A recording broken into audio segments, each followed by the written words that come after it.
Thank you for your service. Now I'll give you my backhand. My winner whizzes down the line. Betting weekly tennis live. Are you ready for it? Here we go.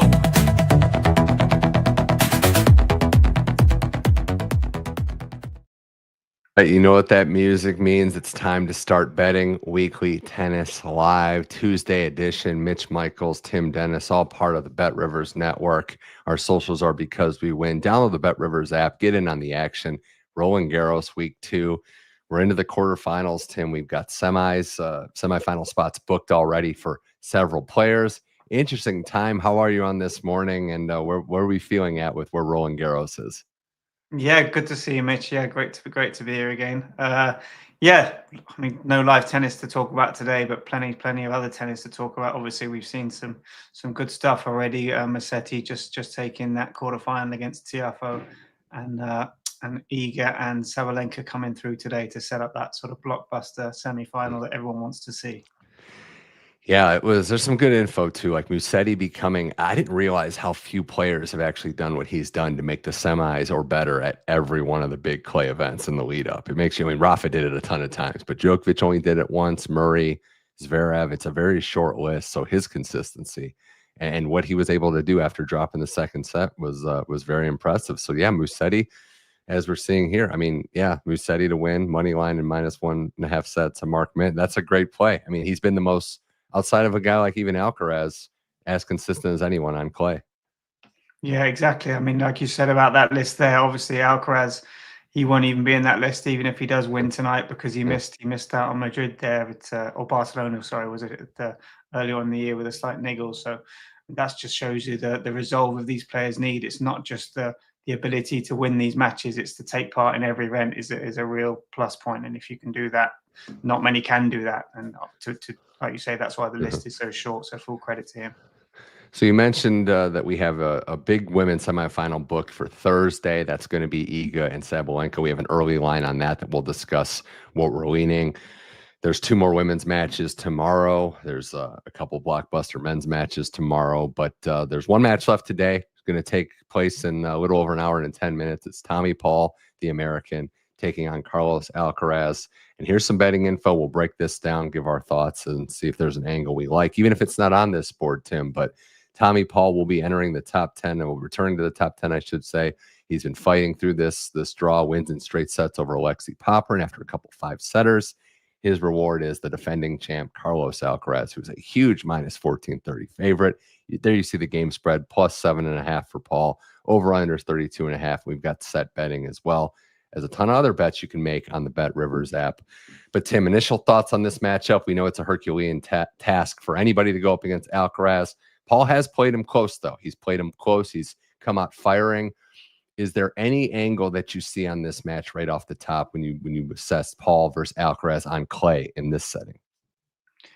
I mean, I give Paul a bit of a chance. I don't see him winning the match, but I definitely give him a chance. I mean, if you look at the last few games Alcaraz has, he's lost a set to Shelton, Zimmer, who's the world number 69, and Marijan, number 56 in the world. So Paul ranked number 12, and I think Paul's taken a set off him every time they've played, apart from when he lost to him here at Roland Garros in the Olympics last year. But that was a close game, 6-3, 7-6.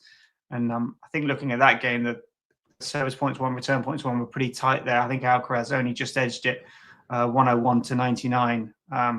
I think both won 55% on his second serves there, with Paul actually winning more of the first serve points just by 72 to 71. So Paul has a reasonable chance of I think, probably not winning the game, but certainly taking a set. I thought there was plus money on over 3.5 sets was probably fair. And I think before we start here, I saw a bit of a special Bet Rivers were doing that Paul was plus 150 to win either the first 2 sets. And that was fairly interesting because I thought if Alcaraz does win the first 2, whether Paul will come back, because he's played a lot of tennis so far this last 10 days. Whether he could win the third after being 2 down, that might be debatable. So there might be a bit of value there. We got a great comment question I want to get to in a second from our chat. Remember, join the chat, ask us questions. We'll comment and we'll give any advice that we can. Yeah, the Bet Rivers House Special to take either the first or second set for Tommy Paul at plus 150. Tim, I like that because it's plus 320 for Paul to win the first set, but one set straight up against Alcaraz is a tough task. I like the flexibility there. There have been, as we've noticed, some dips. You mentioned the sets lost. Even starting out the gate, right? Tommy Paul, or Ben Shelton rather, pushing Alcaraz, had set points, could have won that first set. This comment here, we have Nigel Seeley had the theory, right? What do we think about Tommy's burnout fitness? Is it adding up from earlier matches?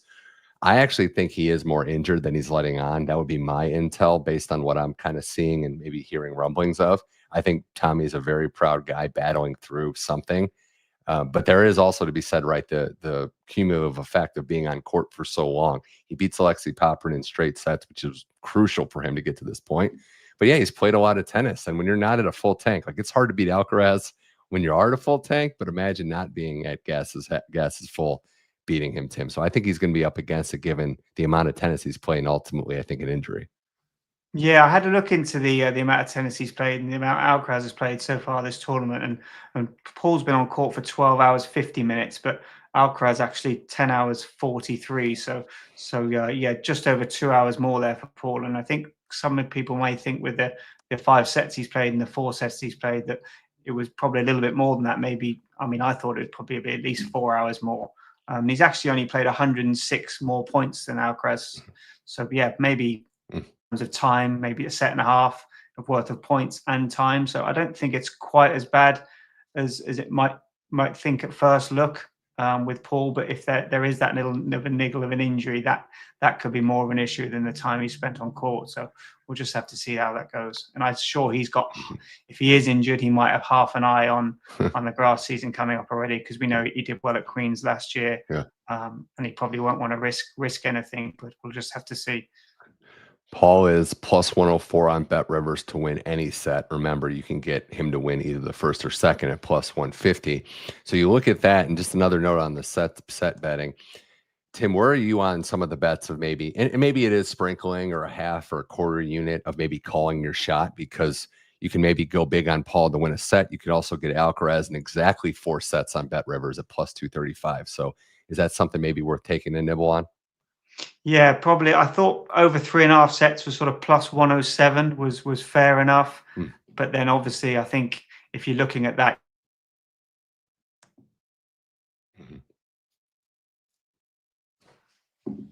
seen that ad earlier.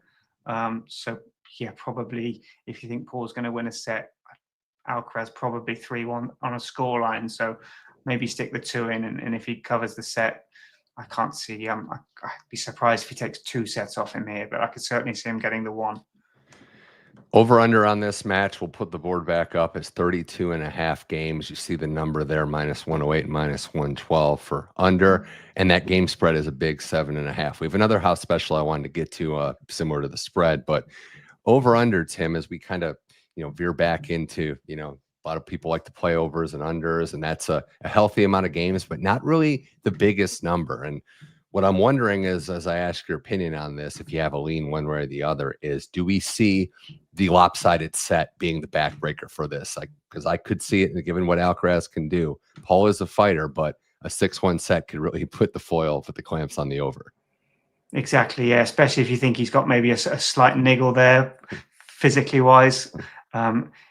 That's why you've always got to be fairly careful playing these handicaps. I mean, you looked at, I think one of them when Marijan played him the other day, if you're on the handicap there, you'd have been kicking yourself, because obviously he took a set, but then he got battered in a few of the other sets. And yeah, I think probably looking at set betting is probably a better way to go than handicaps or total games. That would be my way of looking at it. I believe he's gone over in every match outside of that first round. So that number, 32.5, not knowing what the numbers were off the top of my head. So that's something to consider. That game spread 7.5. And yeah, there is another house special. If Tommy Paul wins 4 games in every set, it's a little riskier, but if he wins at least 4 games in every set, that's plus 550. That's something you can only get on Bet Rivers. So 4 games every set would be consistency. But then again, Tim, you could lose 4-4-4 and you're in the money. So maybe it is a straight sets win. Who knows?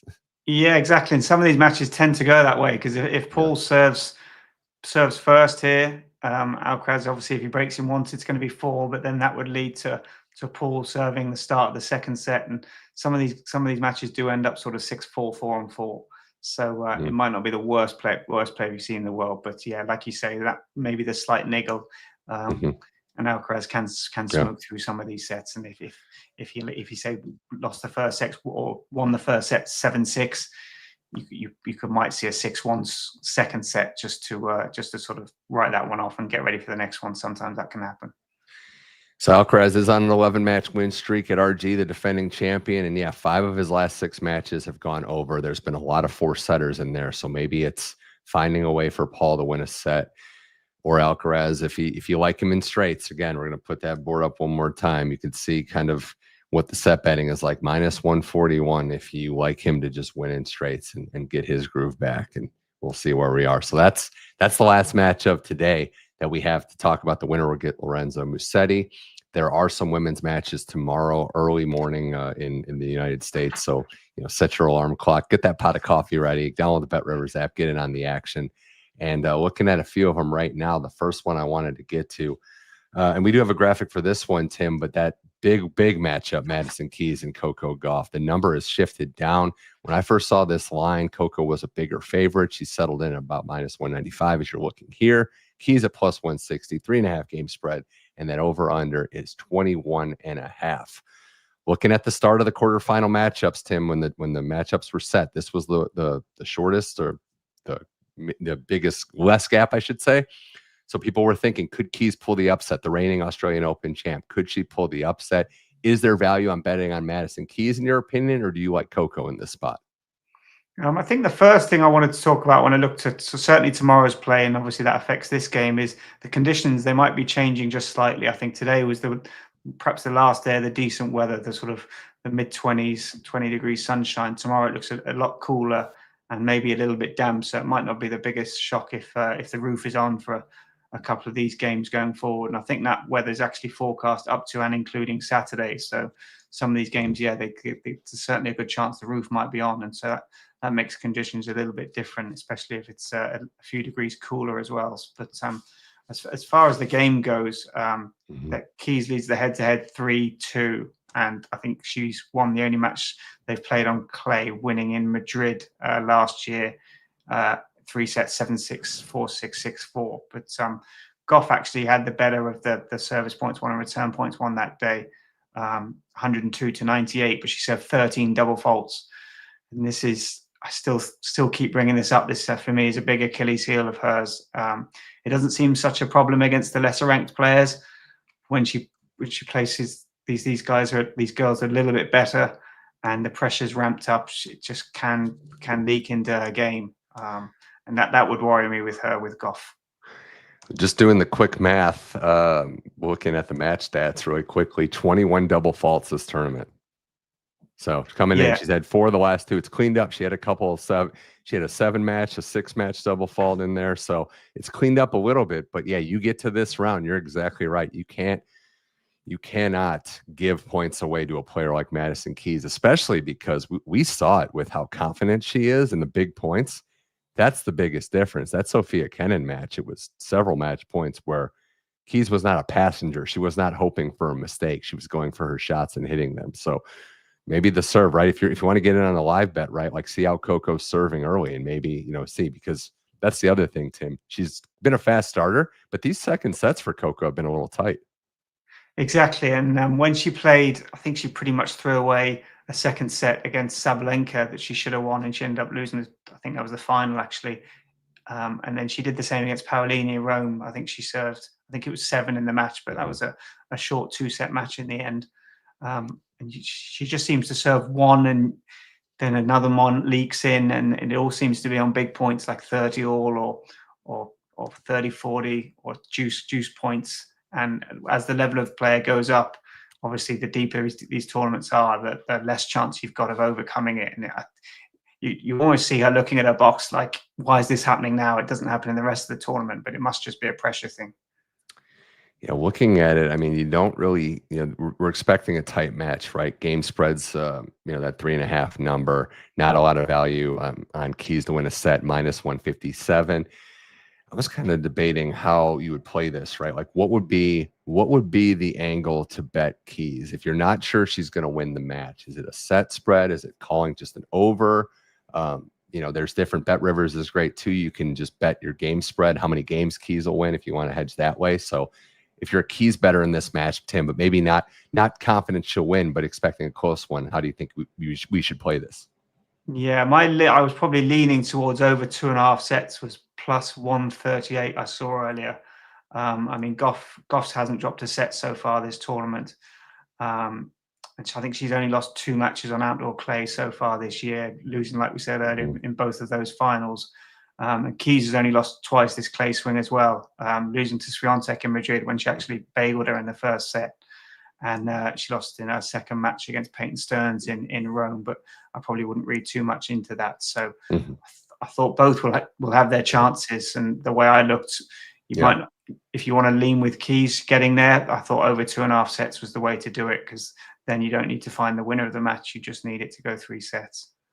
Well, I have been, dishing out maybe a little too many tie breaks on this show, but you can get over 2-1 on Bet Rivers for a tie break in one of the sets in this match.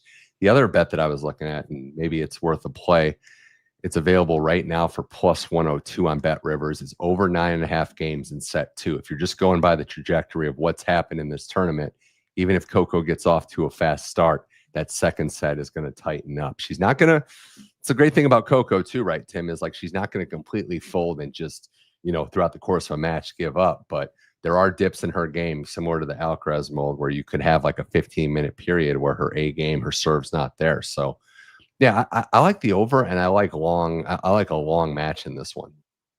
Yeah, I completely agree. And if Keys is going to take advantage, if she does have that dip, like you said, she's not afraid to be aggressive. She's not afraid to go after her. These two will know each other inside out from all the tennis they've played over the years. Obviously, both being Americans too. So yeah, I think both will have dips in the match. So that's why I see it going long. In our Bet Rivers stats pre-match before, a lot of money line tickets, 83%, 60% on Gauff. She's also 83% of the money and 59% of the spread. The over is tricky though, because 54% of the money, but 77% of the tickets. So we're leaning over. We're expecting maybe a long Gauff win, but also noted in the stats, she has not covered her spread in her last 4. So or last 3 Grand Slam quarterfinals, actually. So when she's in this spot, she's getting through a lot of times, but it's not easy. So, man, I don't know. I think this is going to be an interesting one. The other quarterfinalist, God, I can't believe we have this matchup too. But we have Mirra and Andreeva taking on Lois Boisson, and I'm going to try my best. That's all right. You can. I hope I don't let you down, Steve. I mean, I really don't with that advice. I love our commenters though coming in. But no, that Lois Boisson being here as a wild card, 361 in the world, is just stunning. And getting Mirra Andreeva, Tim, who has been just battling and really in the first tournament, I think it's safe to say that she was expected to be here. I think that's the impressive part. We know how good she is, but you win 2 premier titles, you get to top 10 in the world, start raising up top 5. You're expected to be here. It's a lot for a teenager to handle, and here she is back again with the chance to make the semis. Yeah, the biggest thing there you say is the teenager. I mean, to be doing what she's doing, I mean, it's all well and good saying you're almost as certain to be in the semifinals, but then you've still got to go out and do it. And she's done that so far without dropping a set. But she'd be licking her lips here if you told her at the start of the week she'll be playing the world number 361 for a place in the semis. She'd have bitten your hand off. Obviously, the live ranking, she's going to be a bit higher than that. But yeah, she's obviously a strong favourite here, and I don't think she'll give her the chances Jess Pegula gave her the other day. Yeah, that was tough for Pegula for sure. Now the crowd is the part of this, and I'm trying to think. We really haven't seen Andreeva up against like a rowdier crowd and somebody that's going to back their player, a French crowd, which we know is as unique as there is in the sport. Boisson has been fighting. She's been battling. It's steep. I mean, the money line says it a certain way, plus 575 for Boisson. You're getting minus 835 as of right now for Andreeva. But if you call it, right, if you think that there's a chance that Boisson can cover a set spread, I like the set spread bets, plus 1.5. That number is plus 185. That's a very good money line price if you think Boisson can take a set. Yeah, it is. Yeah, but as far as the crowd goes, the best thing Andreeva can do is to keep the crowd out of this, is to get off to a good start. And if she goes sort of 3-love up first set and keeps that crowd quiet, that's the best thing she can do to keep them at bay. Because, like you say, if it does get close and gets tight, the crowd are obviously clearly going to be behind their home player. And she's probably never experienced this before. I think she's come through periods. She had a difficult moment in that Towson match the end of last week.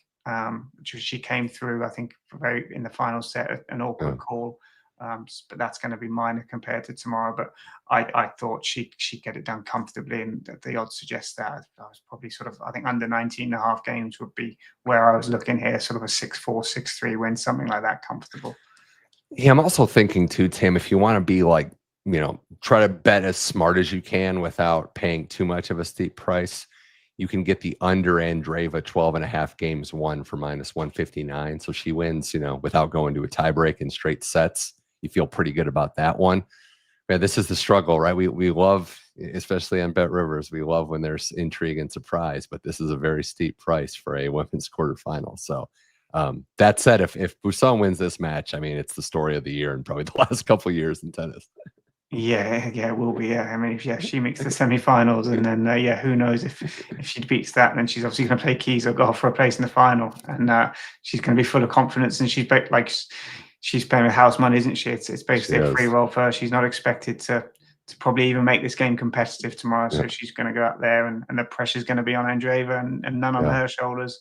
But then she's obviously going to have a home crowd behind her. So whether that weighs on her a little bit, time will tell. But I'd be very surprised if it's competitive.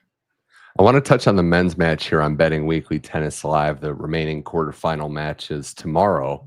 We'll have a show tomorrow. The gang will preview these the later match as well, and discuss some other betting angles to take you into Roland Garros as it reaches its conclusion. But Tim, the early match, and just a quick clean, right? Similar vein, right? We love a good upset. We love shock and intrigue. What Alexander Bublik did, we were on the air yesterday on Betting Weekly Tennis Live with myself and Dustin Fox. Couldn't believe Bublik just going for it. 68 winners on the clay, just mixing in drop shots, biggest win of his life. And his reward is the absolute buzzsaw that is Jannik Sinner, who just flatted Andre Rublev away like a fly, like a little gnat that was annoying him. So I don't know if there's a lean on this one in a way to bet Bublik, or if you can find a way for Sinner to be concise, because as of right now, he is minus 10,000 on the Bet Rivers app. And I understand why, because he looks pretty tough to beat and is as fast a starter as we have in tennis right now. Yeah, correct. And whether those conditions again are probably just going to play into his favor a little bit more than Bublik. He obviously had that hot weather and served brilliantly. Who's to say he can't serve as well again tomorrow? But you think Sinner's a slightly better returner than Jack Draper, and I don't think he'll get as many chances. Whether he can hit 68 winners tomorrow, it could be debatable. And Sinner just looks out of this world, doesn't he? I mean, to come back from the issues he's had and to look better than ever, doesn't he? He really does. And I just can't remember, Tim, we have a quarterfinal major match and the over-under is 28.5 games. Yeah, against the guy who's go under. Yeah, against the guy who's just beat the current world number 4 reasonably comfortably. You got to give Bublik credit for what he did. There was no fluke about it, it didn't seem. We all know how entertaining he can be, and he can hit winners from anywhere. And he'll go out there and roll the dice tomorrow, I'd imagine. Do you like 28.5? Yeah. Do you like maybe a set bet or a straight set bet, or any way to back Sinner and try to find some value? I thought it was a tricky one to go either way. I didn't have a strong view. I think Bublik will, like I said, he'll probably go out there and roll the dice, but whether Sinner will even give him the opportunity to do it, he just looks out of this world to me at the minute, doesn't he? And playing great tennis. His stats are brilliant. His serving, his returning is something else, and he hasn't even come close to looking like he's in any sort of trouble so far. Yeah, 18 match win streak in majors, and I'm trying to figure out, and this is just a crazy stat, right? That he is playing a guy who, in Bublik, Tim, is done a great job. He has been somebody that is really battled, but he is not a top 20 player at the moment. And I bring that up to say Jannik Sinner has won his last 68 matches against players outside of the top 20. You'd have to go back to the summer of 2023 to find a time when he's lost to a player outside the top 20. Yeah, that's not a bad stat, is it? 68 from 68. Yeah, you're going to do pretty well if you keep up those kind of stats. I think Bublik's going to have a lot of support tomorrow, though, isn't he? Probably as much as people love a winner, and I think that Sinner is a bit of a firm favourite. I think Bublik's probably going to have the support of the crowd, being the underdog there too, and they're obviously paid to see a bit of tennis, so they don't want to see a 6-2, 6-2, 6-2 romp by Sinner. No, and we all know Bublik can get the crowd going with these underarm serves and underarm shots and all sorts. So there'll definitely be moments in the game, I think. So we'll just have. But yeah, as far as the betting, I thought it was really a close on to call, and I didn't have a strong view either way, which isn't. So I misspoke there. It's only 60, so it's not 68, but it's 60. Yeah. Shout out and only 60. It was Dusan Lajovic in Cincinnati, which, by the way, shout out. We had a comment, great comments in the chat talking about sites that we go to. Tennis Abstract, I can speak to, is great. Was able to pull up that info, and good for research and good for checking in on all that. But yeah, we'll see. Sinner wins. If Sinner wins this match, or Bublik, we'll see if the upset's pulled. They will get the winner of the night match tomorrow, which is Alex Zverev, Novak Djokovic.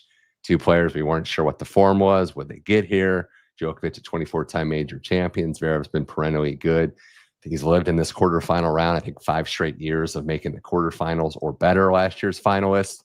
And as of right now, Djokovic, a slight favorite at -112. Over under there, a much bigger number, 40.5 are the games. The spread is only 1.5, and you have some set betting options there. So, Tim, getting right into it, the match of the day, a lot of people's intrigue match. I'm not sure what to make because of, as I've said, both of these players go from handling business to ramping it up 0 to 100, playing a bona fide major contender. So what should we expect in this one? What lean or action do you have? Yeah, definitely an exciting match to look forward to. The sort of, I mean, if we go straight to the betting side of it, the way I looked at it was the bet I like was Zverev over 20.5 total games, was just slight minus money. I think -112. I think, both players are long odds on to win a set each. So I can't see either of these guys getting it done in straights. And both their guys' serves have been pretty good so far. I think their first serve points won so far this tournament. Zverev's is 74.5, but Djokovic is just ahead of him on 76.5. But if you look at the guys they've played, the average world ranking, Zverev is far better. He's played a guy's average of 54, whereas Djokovic has had a charm run. I mean, the average guys he's played so far has been 101 average world ranking. So to get through to the quarterfinals, playing guys like that, he's had a charmed run. So those figures slightly favouring Djokovic, but he's obviously played a far substandard player. And as far as the return points goes, Zverev's averaging at 48%, and Djokovic just under at 47.7. So again, Zverev playing against a slightly better player with the ever so slightly better stats on the return. So yeah, as far as a bet goes, I thought Zverev over 20.5 games was the way to go. I think it'll certainly be 4 sets, maybe even 5, because these guys, we both know plenty about them. I think Djokovic leads the head-to-head, which is 8-5, I think, which has been going over a period of 10 years, so that everyone knows everything there is to know about these guys. Whether Zverev's just lacking a little bit of confidence in massive moments, perhaps that might be a case. And Djokovic coming off a tournament win, his 100th one, and yet to drop a set. So a cracking match coming up. Yeah, I haven't heard that he was under the weather, but I know he's been sick at this tournament before. He's admitted as such when he lost to a young Jannik Sinner years ago. So that might be a thing. I mean, maybe we'll see how he wakes up, responds tomorrow, but a throat infection could be tough too. Yeah, and that's the thing. Like, we have a money line lean in one of the comments for Zverev. The best player that Djokovic has played in this lead up so far in clay season was Hubie Hurkacz, ranked like 31st or so. He has yet to play a top 30 ranked player in this run up, including that Geneva title. So I'm with you. Well, how will the body hold up is the question. Will this be a long physical match? If you like a 5-setter over 4.5, you can get that for plus 190. Not saying that's a full bet, but maybe worth monitoring how the match goes. And yeah, I'm expecting a tight, drawn out physical match. I wonder how late it's going to be, Tim, if the order of play backs up in the day, what time this match actually finishes, because these guys know each other so well. They played a lot of physical matchups. It seems like it's never easy, regardless of who wins. Yeah, exactly. And I think even at 38 years old, Djokovic, he's probably the most in shape 38-year-old on the planet, I would imagine. And I think Zverev probably won't feel like he's playing against the guy who's 38 tomorrow. We all know this is the be all and end all for Djokovic. It's all been building up to this tournament, and I think if there's probably a player, top 10 player Djokovic thinks he can get at, it's probably Zverev, because he knows he's maybe that little bit mentally fragile. But I think as far as the longer this goes, the more it favors Zverev, doesn't it? I think so too. It's just crazy to say, given what Djokovic has done and how he's been. But the last time they played, brutally long first set. Conditions were brutal in Australia, but Djokovic had to retire with the injury. So I'm just hoping for a good, healthy matchup between the two. No injuries, no throat infections, and we'll see where we go. Last thing here on Betting Weekly Tennis Live before we wrap it up. Some early thoughts. This is going to be in a couple days, but our friends already, they're on it. Everybody at Bet Rivers is so on it. We've got the lineup for Sabalenka and Iga, the initial line, and it is Iga jumping out to a slight favorite, both minus money, depending on what happens in the next couple days. Tim, we could see shifting, but there you see it. It's super tight. Game spread only 1.5, 22.5 over under. There's set spreads as well. I'll just start off in saying I don't expect this to vary that much. I would be shocked if either is plus money by match time. Yeah, no, I think they'll both be slight minus money, won't they? I had a quick look at this match earlier, but I'll save a lot of the stats for tomorrow's show, previewing it for Thursday. But just a little sneak peek there. I worry for Sabalenka is my position here, looking at the stats. And that puts me in a worry because I'm against Iga from about the Australian Open onwards. So yeah, I'm certainly in Sabalenka's corner here. But yeah, just looking at those stats is a slight concern, but a fascinating match and one everybody wanted to see. It's basically I'm not saying it's the final because both the girls, the American girls that are left, plus Andreeva, can beat either of the other two, which we've only seen them do this year. So, but yeah, this is as good as a final for Thursday, isn't it? Especially if it's like a long, drawn out, war of a match, right? Like, how will they be in the final? Now, the day off is going to probably help them. The other side of the bracket has to go back to back. But yeah, I just think if Sabalenka's got her best chance to beat Iga, and it still might not be good enough because Iga's finding something on the clay. And she did against Rybakina, but she's not at her dominant self, which is still maybe, and we'll find out, right, better than everybody else. I think if Iga's serve stays in, she's developed, she's deploying some of the tactics I think Wim Fissette was trying to work on, her new coach at the start of the year. Sabalenka has just been building for this moment too, and finding a way to get through Anisimova and Chin Wen, players that have beaten her in the past. I think it's going to be fascinating. And yeah, and I would not be surprised if Sabalenka nudges ahead of Iga. This is one where we get great notes from Bet Rivers. I'm curious to see when the money comes in, what it's starting to look like as we get to match day. Yeah, the percentage of money on who's it on will be really intriguing. You just think with Sabalenka, this is her chance, isn't it? Even though Iga seems to be finding a bit of a groove, she seems to be getting better by the match. And whether you can say she's been fortunate with the draw with Kostyuk going out early, she's managed to build her way into the tournament.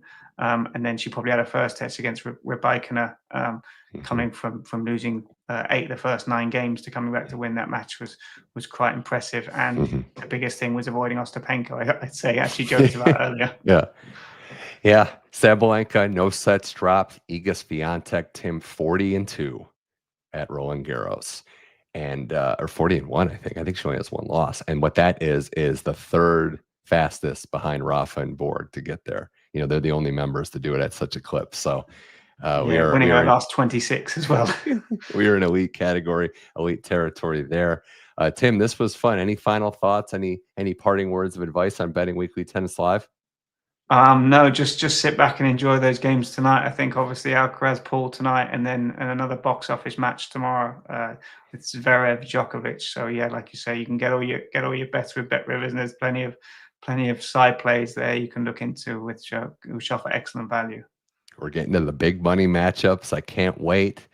This is going to be a blast. Tim Dennis, always a pleasure. I think next time I'll be talking to you. We'll be on the green grass surface and getting ready for the run up to Wimbledon. Yeah, I think it's I think a week tomorrow. I'm actually going to Queens. The women's events there's on in Awesome. Queens. I'm really looking forward to that. Well, the forecast isn't great here in the UK, but I think the start of next week it's looking to get going. So hopefully we'll have no interruptions and a great tournament to get into there on the grass. Wow, rain in the UK. I'm shocked. I'm totally shocked by that. All right, Tim Dennis, this was a blast. Thanks to everybody for watching, all our great comments in the chat. Hope we were able to provide some advice. Make sure you download the Bet Rivers app, get in on the action, make your bets on Bet Rivers, follow the socials at Because We Win. And this show, Betting Weekly Tennis Live, returns for the third episode of the week tomorrow, Wednesday, same time, 1 o'clock Eastern. It's going to be a good one. A lot to react to, a lot to preview. I can't wait to watch along, and we'll see where Roland Garros leads us. So for Tim Dennis, I'm Mitch Michals. Thanks for watching Betting Weekly Tennis Live. We'll see you tomorrow. Enjoy Roland Garros.